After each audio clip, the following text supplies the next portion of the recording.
It makes you realise you've got strengths you never knew you had, and vulnerabilities, to be honest. And if you can help one of these young people, then you've done a good job. My name is Sharon. My name is Theo. And we're foster carers for Foster Wales Swansea.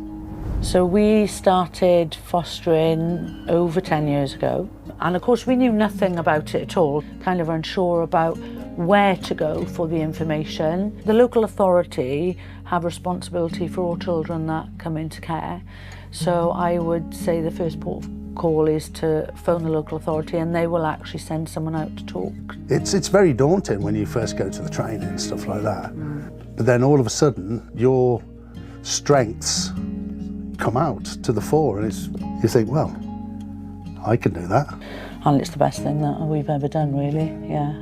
We have children of our own and we have lots of experiences with different age groups. Patience is a big thing in fostering, isn't it? Oh yeah, definitely patience. You need a lot of patience and a sense of humour, because a lot of the children come with some form of trauma. You know, we love doing it, we love helping the children, and they're part of the family, they become part of the family. The caravan advert for Foster Wales is inspired by our fostering journey. We first bought our caravan about 10 years ago. It's really nice, it's a lovely community. Instead of being kind of on their screens all day, it's holiday, isn't it? Yeah. And they've got freedom. They're always asking, when are we going to the caravan? Yeah. They're almost packing their bags that night, you know, which is my room, Yeah. And then it's shown, it's like, whoa, because they know that's theirs. To see them out of their comfort zones. Yeah.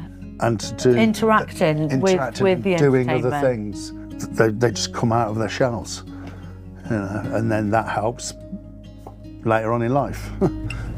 So we have a supervising social worker who is always at the end of the phone. We have a support group, a Facebook group, a WhatsApp group, and that's nice then because you know you've got that support with people who understand. Plus the training is second to none. That was our decision to go with local authority. You know, if you've got a spare room and lots of patience, and love to give, then you can foster.